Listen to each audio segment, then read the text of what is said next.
So good morning. It is a joy to be among you. It is my great honor and privilege to be the minister of this congregation. I'm going to start out with a personal story. My mother used to joke that her middle name was Go because she loved to travel so much. She used to pile all three of us girls into her Ford Bronco and go driving all over the countryside in rural Arkansas in the 1980s just to explore. And then when I was an adult, one day when I was about 23, we decided we were going to go on a trip to Niagara Falls. So, back in those days, my mother would plan these trips very carefully. She would use MapQuest in the days when you would print out your plotted itinerary on big pieces of paper, and you'd put them into a binder. She had a binder with all these little clear sleeves so that you could turn each page as you go on your journey, right? I think about that now and I groan at how much printer ink that used.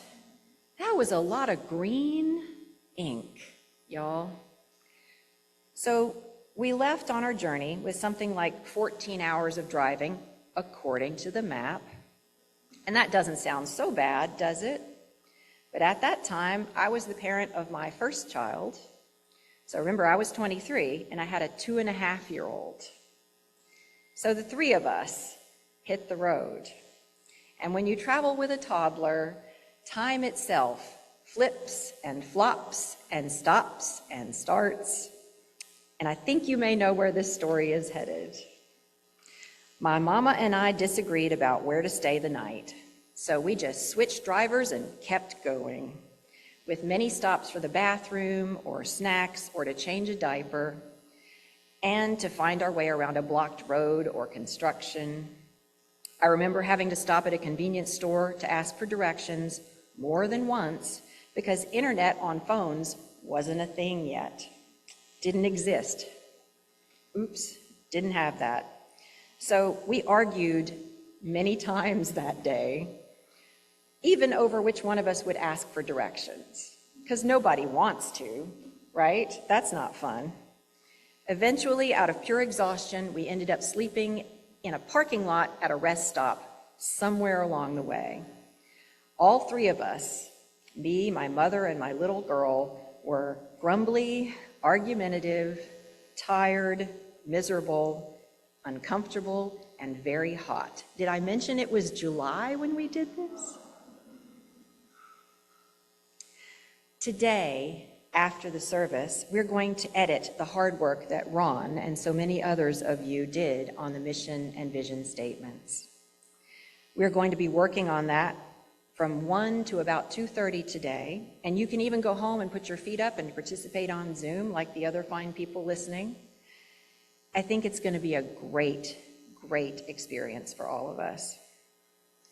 Our vision statement will give us the theological grounding that will help us know which direction we're going to go. It will help us remember how to remain calm, respectful, and mindful of who we are and where we're going, even and especially when we might disagree about who has to ask for directions. Everyone has disagreements sometimes because we're human, and humans have disagreements, and conflict isn't bad. It's okay if we can approach it with an open heart, good intentions, curiosity, maybe even a sense of humor. Our mission statement is the map that we create in our little binder to help us get there. That's where I'm going to plug the Hope for Us team. Hope for Us was called in last year before I got here, and I'm mentioning it because they're going to teach us how to have a disagreement with love.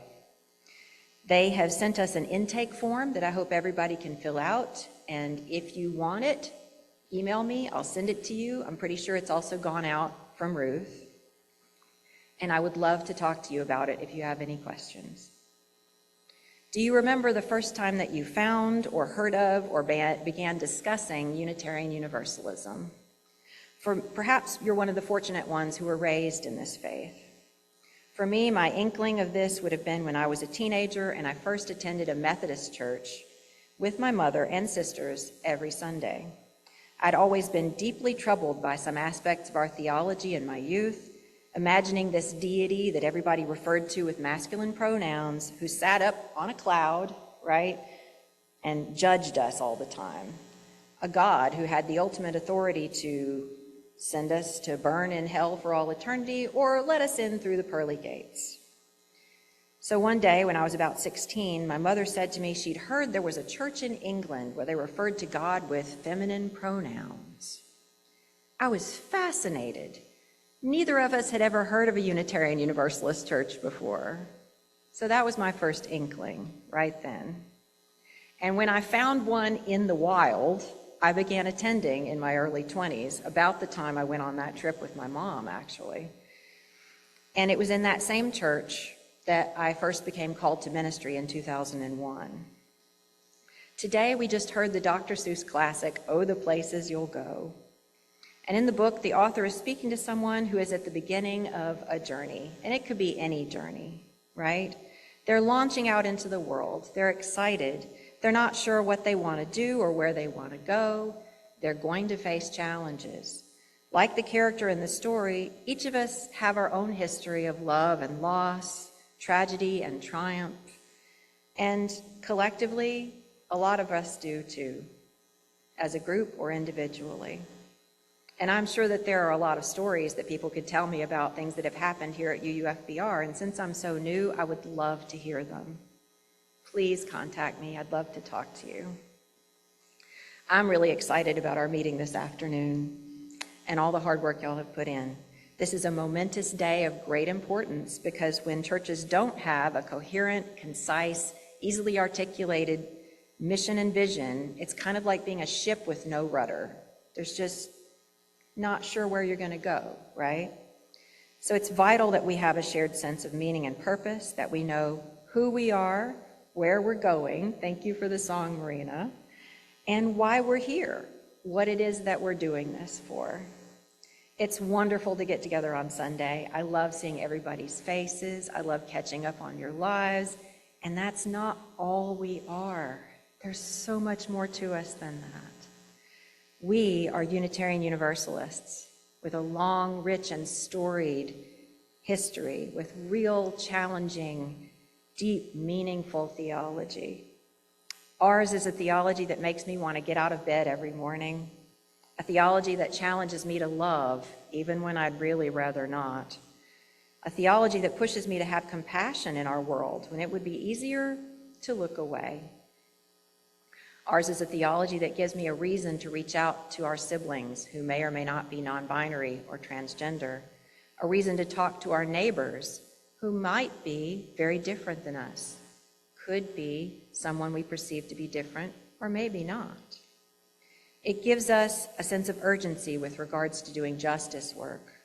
It gives us the empathy to see the suffering of those who we may or may not know yet, and to understand that everyone has inherent worth and dignity, and everyone deserves to not just survive, but thrive.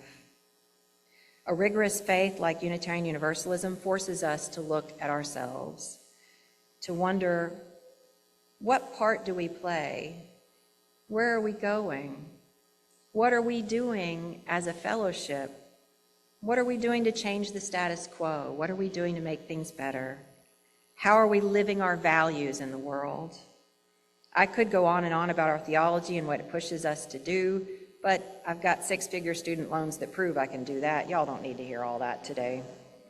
What I'm asking is, why are we here? Why do we exist? And I think it's a lot more than just we've always existed and we're going to continue to exist. This congregation was founded in 1961, I think, is that right? And so we have a building, we have assets, we have a staff, we have a minister, we have trees and a parking lot and a playground. We've got all these wonderful abundance of things. We have space that we share with a whole bunch of local partners. Why are we doing it? Why are we here? What's our reason for existing? What does it mean to us to be a congregation of Unitarian Universalists rather than just folks who hang out together and have a good time, which we do? Bingo last night. My daughter danced herself silly right there. Do our actions and our choices and our events align with the mission and vision that we've been working so hard to craft? That's a good question, right? Because we can't stay in the waiting place. Returning to the book, our future isn't assured, but we're so much more powerful together than we ever could be separately. And it's a scary place, right? We don't know. That's the unknown. But it's also a land of immense opportunity.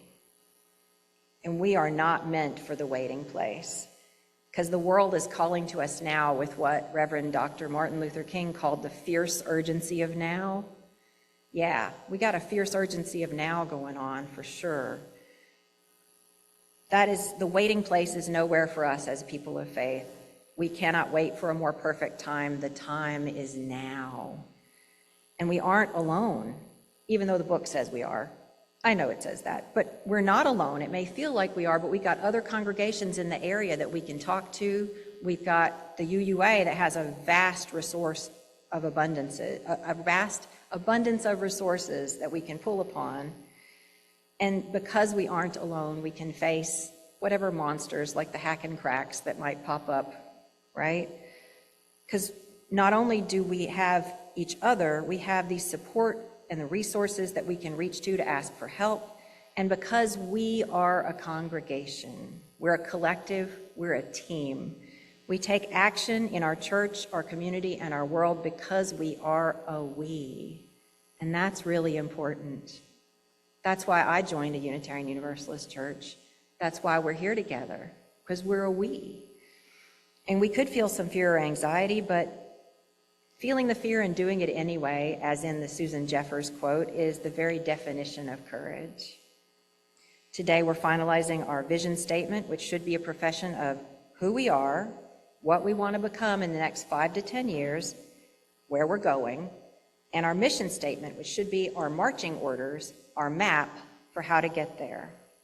And each of them should be roughly a sentence, so short. What we have is a tad longer than that, but I know we can get there from here. So, wrapping up with our book, will we succeed?